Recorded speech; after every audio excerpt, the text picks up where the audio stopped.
건강한 사회를 위한 정신의 혁명이 필요합니다.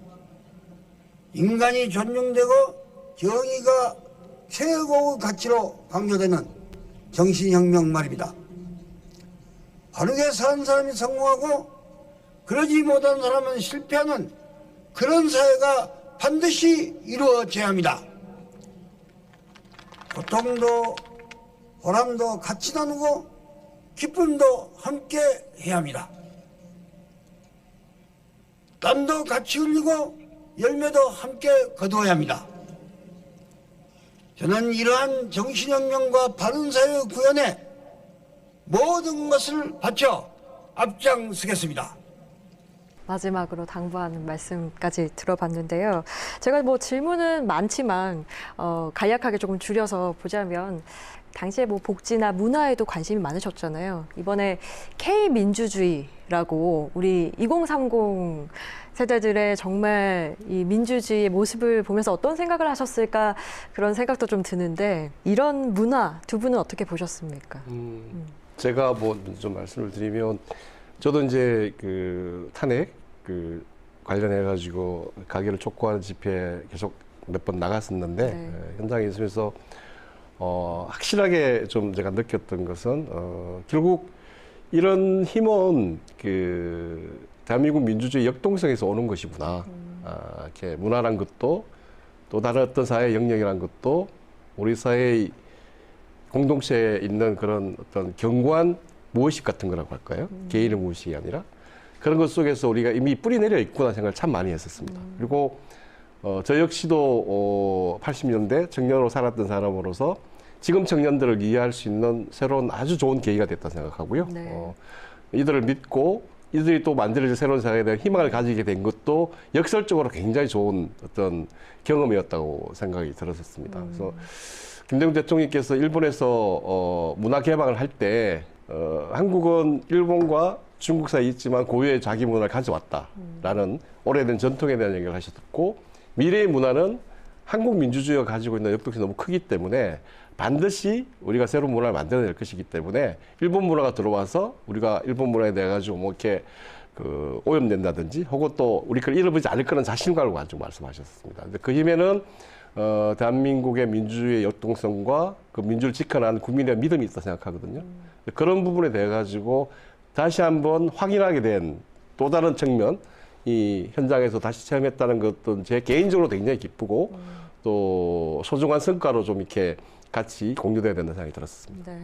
지금 이 상황은 어렵지만 항상 그 역사와 국민에 대한 신뢰를 잃지 않으셨는데 지금 대응하는 우리 국민들의 의식을 보면서 그 믿음을 다시 한번 확인할 수 있는 상황인 것 같기도 합니다.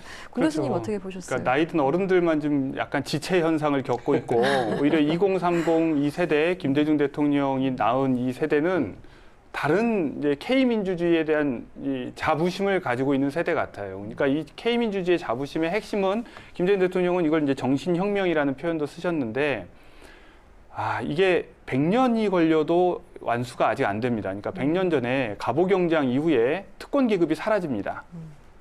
양반, 상놈 구별도 없고 백정, 양민 구별도 없는 평등한 세계가 형식적으로 시작이 되는데요. 여전히 한국 사회에 특권 계급이 있습니다.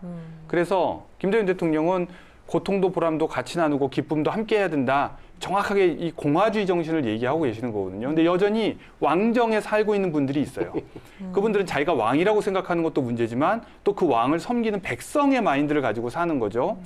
그런데 공화국은 모든 시민의 평등을 이야기하고 이 평등한 시민들 사이에 계급이나 특권이 있어서는 안 된다고 얘기해요. 그러니까 우리가 한 10년 전부터 젊은 세대들이 공정성에 민감하다 이런 얘기를 하지 않습니까? 그건 다른 말로 얘기하면 평등의식의 발로고요.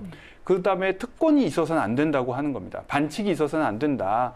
그러니까 뭔가 반칙하고 특권 계급인 것처럼 보이는 사람에 대한 강한 반대, 거부감 이런 것들을 표출하는 건데 바로 그것이 말하자면 공화국 시민으로서의 자세죠. 네. 근데 그것이 너무나 상식으로 이제 젊은 세대에게는 자리 잡았는데 그것을 누군가가 무너뜨린다? 그러면 기꺼이 이제 길거리로 나와서 항의할 수 있는 시민들이 됐다. 이런 생각이 들고 네. 그런 의미에서 이제 K민주주의의 정신은 바로 이런 공화국 시민 이것은 신민의 자세가 아니라 네. 주인인 시민의 자세로 어떤 반칙과 특권과 이런 것들에 단호히 반대하면서 모든 사람이 함께 고통과 기쁨을 나누고 땀도 같이 흘리고 열매도 함께 거두는 그런 나라가 되어야 된다.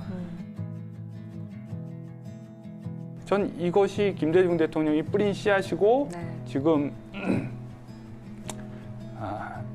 2030 세대와 함께 지금 싹을 틔우고 있다고 생각합니다. 네. 우리 2030 세대에서 민주주의는 계속 피어나고 있고 깨어있는 국민으로서 민주주의가 한 걸음 더 계속 나아갈 수 있는 상황이 되지 않을까 저희도 DJ의 정신으로 믿고 나아가는 바람인데요. 네, 지켜야 할 국민을 외면하는 정부 또 정치 탄압으로 국민의 의식을 참담하게 하는 이 추운 겨울이 매섭게 느껴지지만요. 하지만 인동초에 비유되는 DJ의 정신이 참으로 간절한 때였습니다. 글을 한번 기려보면서 기류의 김대중에 이어서 선보이는 영화 대통령 김대중에 대해서도 여러분의 많은 관심과 응원 바라겠습니다. 함께해 주신 여러분 고맙습니다.